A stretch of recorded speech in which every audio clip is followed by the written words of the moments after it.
जैसी करनी वैसी भरनी, बूढ़ी माँ की कहानी। पार्वती भूख से परेशान हो गई थी। सुबह से कमला ने उसको खाने के लिए कुछ भी नहीं दिया, क्योंकि सुबह नाश्ते में उसने आलू के पराठे बनाए थे और अब वह भी ख़त्म हो गए थे। इसीलिए पार्वती दोपहर के खाने की राह देख रही थी, पर कमला ने सुबह पेट भर के नाश्ता किया था, इसीलिए वो दोपहर का खाना नहीं बनाने वाली थी। अत्यंत भूख से परेशान हो रही पार्वती कमला के पास गई और बोली, बहू, मुझे बहुत ज़ोरों से भूख लगी है, खाना के लिए कुछ भी दे दें। पार्वती का कहना सुनकर कमला मुंह टेढ़ा करके बोली, दिन भर सिर्फ आपको भूख ही लगती है, दूसरा कोई कुछ भी काम नहीं रहता आपको। उस टेबल पर चने रखे हैं, वही खाकर पानी पी के सो जाओ। आज दोपहर को मैं मेरी फ्रेंड के साथ बाहर जाने वाली हूँ, इसीलिए खाना तो रात को ही बनाऊंगी। यह सुन के पार्वती का मन उदास हो गया। फिर पार्वती धीरे से बोली, तू कहे तो मैं खुद के लिए कुछ बना लूँ। कमला गुस्से से बोली, एक व्यक्ति के लिए खाना बनाओगी क्या आप? सोचकर कमला किचन में गई और उसने फ्रिज में रखे हुए बासी चावल निकाले। अचार के साथ वह चावल एक थाली में परोसकर पार्वती के आगे रखकर बोली कि खा लो। ऐसा कहकर पर्स लेकर कमला घर के बाहर चली गई। चावल फ्रिज में रखे थे, तभी भी वह खराब हो गए थे। उनसे गंदी बदबू आ रही थी। पार्वती ने गुस्से से वह चावल डस्टबिन में डाल दिए। इसके बाद उसने दाल चावल निकालकर अपने लिए गरम गरम खिचड़ी पकाई और पुदीने की चटनी के साथ खाई और सब बर्तन घिसकर किचन साफ किया और चुपके से अपने रूम में जाकर सो गई। कमला ने भले ही खाना पकाने से मना किया था, पर यह घर उसका भी था और वह खुद का खाना खुद बना सकती है। दूसरे दिन सुबह पार्वती अपने रूम में बैठी थी। उतने में उसका बेटा श्याम उधर आया और बोला, माँ, आजकल महंगाई बहुत बढ़ गई है, मुझे घर खर्च चलाना भी बहुत कठिन हो रहा है। ऊपर से पापा की 13वीं पर भी बहुत खर्च हुआ। माँ, मैं सोच रहा था कि एक रूम किराए पर दिया जाए। घर का किराया आने पर घर खर्च में थोड़ी मदद होगी। पार्वती बोली, बेटा, तुझे जो ठीक लगेगा तू वही कर। उसके बाद श्याम गला साफ करते हुए बोला, माँ, तेरा रूम खाली कर दें और नीचे के छोटे रूम में शिफ्ट हो जा। उस छोटे रूम में टॉयलेट और बाथरूम नहीं है, तो उसे कोई किराए पर नहीं लेगा। पार्वती चौंक गई और बोली, पर वह रूम छोटा है और वो तो स्टोर रूम है, मैं उधर रहूँगी तो टॉयलेट बाथरूम कैसे जाऊँगी? श्याम बोला, माँ, तू आंगन के टॉयलेट में जाया कर, तू तो घर ही रहती है ना। जिसको हम रूम किराए पर देने वाले हैं, उसको तो सारी सुख सुविधा होनी चाहिए। वैसे भी यह रूम भी बहुत बड़ा है। पापा के जाने के बाद तुझे इतने बड़े रूम की क्या ज़रूरत है? पार्वती कुछ क्षण शांत रही और सोचने के बाद बोली, टेरेस पर जो रूम है वह भी हम किराए पर दे सकते हैं। उस रूम में सब कुछ सुख सुविधा है। उस पर श्याम बोला, नहीं माँ, वह रूम हम किराए पर नहीं दे सकते। वह अपने मेहमानों के लिए रखा है। तुझे तो अच्छे से पता है कि कमला के मायके वालों का आना जाना चालू रहता है, इसीलिए एक्स्ट्रा रूम मेहमानों के लिए रखना पड़ेगा। पार्वती सब समझ गई थी कि बेटे ने तो उसका ही रूम किराए पर देने का निर्णय लिया है, क्योंकि वह बुढ़ापे में बेटे और बहू पर आश्रित थी। इसीलिए श्याम ने जो कहा उस पर पार्वती ने ज़्यादा विरोध नहीं किया। उसने अपना थोड़ा सामान लिया और छोटे रूम में शिफ्ट हो गई। उधर पुराने छोटे रूम में उसका जी घुट रहा था। तब भी वहाँ उस रूम में दिन काट रही थी। नया किराएदार आया था, सब पहले जैसा चल रहा था। घर में आए हुए किराएदार का नाम राम था। राम एक प्राइवेट कंपनी में काम करता था। वह हर रोज़ कमला और श्याम पार्वती के साथ कैसे सलूक करते थे वह देखता था। वह देखकर उसको बहुत बुरा लगता था। धीरे धीरे पार्वती राम को अपने बेटे जैसा मानने लगी। राम भी आते जाते पार्वती का हालचाल पूछा करता था और उसका ख्याल रखता था। श्याम और कमला को पार्वती से कुछ लेना देना नहीं था। कमला बचा हुआ खाना उसके थाली में रखकर जाती और बेटा तो उसकी तरफ देखता भी नहीं था। पार्वती तो पहले ही समझ चुकी थी कि उसका बेटा अब पहले जैसा नहीं रहा, वह बदल गया है। फिर भी वो आंखें बंद करके किसी पालतू पशु जैसी उस घर में रहती थी, क्योंकि बुढ़ापे में उसको दूसरा किसी का सहारा नहीं था।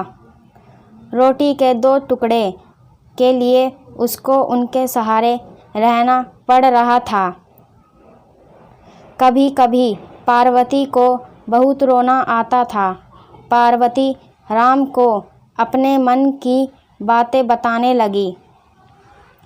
उनके पति की मौत बेटे की लापरवाही से हुई थी, पर वो ज़्यादा नहीं बोल पा रही थी। तब पति काम पर जाते थे, तब घर में हम दोनों को बहुत मान सम्मान मिलता था। जब वह काम करने में असमर्थ हो गए, तब श्याम को उन्होंने घर खर्च में मदद किया करो ऐसा कहा। यह बातें श्याम के मन को बहुत लगी। जब तक पति घर चला रहे थे, श्याम अपने सब पैसे बचा लेता था, पर अब शर्म से और मजबूरी में उसको घर खर्च चलाना पड़ रहा था। धीरे धीरे माँ बाप का खर्च उसको बोझ लग रहा था, लेकिन वह स्पष्ट रूप से कुछ भी नहीं कह सकता था। इस बीच पति का स्वास्थ्य बहुत बिगड़ गया और वह चल बसे। डॉक्टर के पास जाने से पता चला कि उनको निमोनिया हुआ था।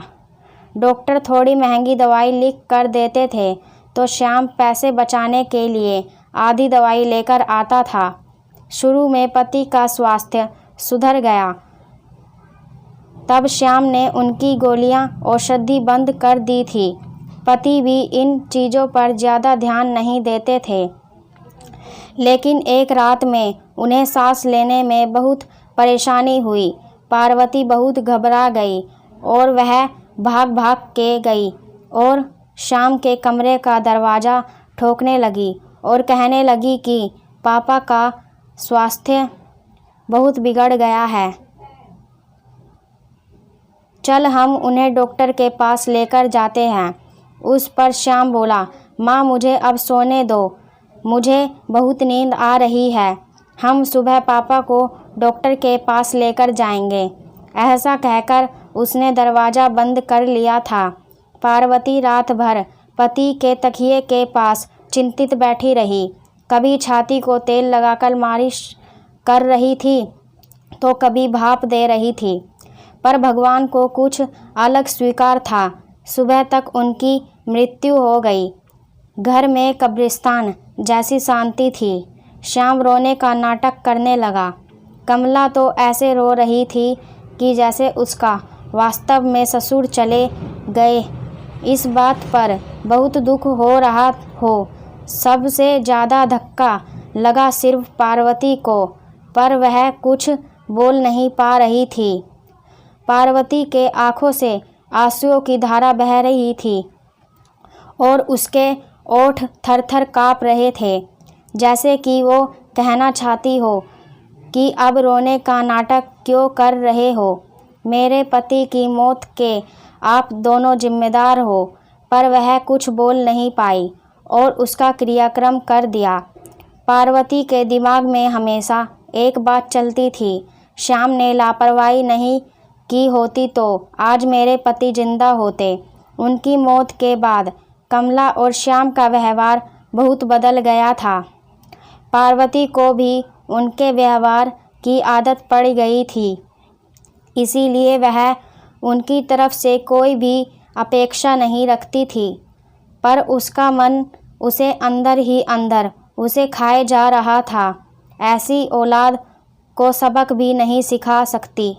एक दिन उनका किराएदार राम उसके पास आया और पार्वती को कुछ बातें उसने समझाई। वह बातें सुनकर पार्वती के आँखों में एक नई उम्मीद जगी। दूसरे दिन सुबह पार्वती कमला और श्याम के पास आई और बोली, मुझे तुम दोनों से बहुत ज़रूरी बात करनी है।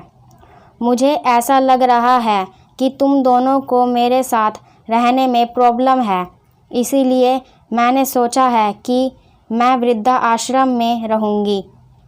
पार्वती का कहना सुनकर कमला बहुत खुश हो गई। श्याम थोड़ा सा दुखी होने का नाटक किया। फिर थोड़ी देर में पार्वती ने उन दोनों के चेहरे के हाव भाव देखे और बोली, श्याम तुझे दुखी होने की ज़रूरत नहीं है और कमला तुझे इतना खुश होने की ज़रूरत नहीं है। पहले मेरी सब बात सुन लो। और पार्वती हंसकर बोली, यह बात सच्ची है कि वृद्धा आश्रम में मैं रहूँगी, पर मैं इस घर से कहीं नहीं जाऊँगी। मैं इस घर को ही वृद्धा आश्रम बनाऊँगी। अब यहाँ तुम्हारे जैसे स्वार्थी बेटे और बहू यहाँ नहीं रहेंगे। मेरे जैसे बूढ़े लोग यहाँ रहेंगे। यह मेरा आखिरी निर्णय है। यह सुनकर श्याम और कमला दोनों ही चौंक गए। श्याम और कमला एक दूसरे की तरफ देखने लगे। उन दोनों ने सोचा था कि पार्वती घर छोड़कर चली जाएगी तो वह दोनों खुशी से रहेंगे।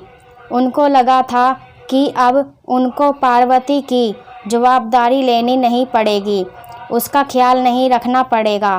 पर इधर तो सब उल्टा हो गया था। पार्वती का कहना सुनकर श्याम गुस्से से बोला, माँ तेरा दिमाग तो ठीक है ना? इस घर पर मेरा अधिकार है, फिर तू इस घर को कैसे वृद्धा आश्रम बना सकती है? तू भूल रही है बेटा, अभी तक ये घर मेरे ही नाम पर है।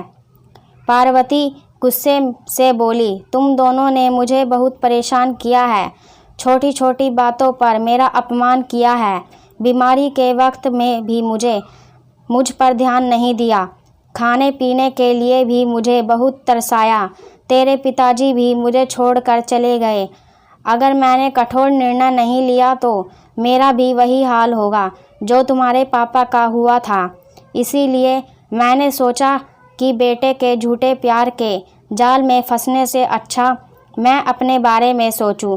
श्याम घुटनों पर आकर बोलने लगा, माँ मुझे माफ़ कर दे। हम दोनों तेरा अच्छे से ख्याल रखेंगे, तेरा कभी भी अपमान नहीं करेंगे।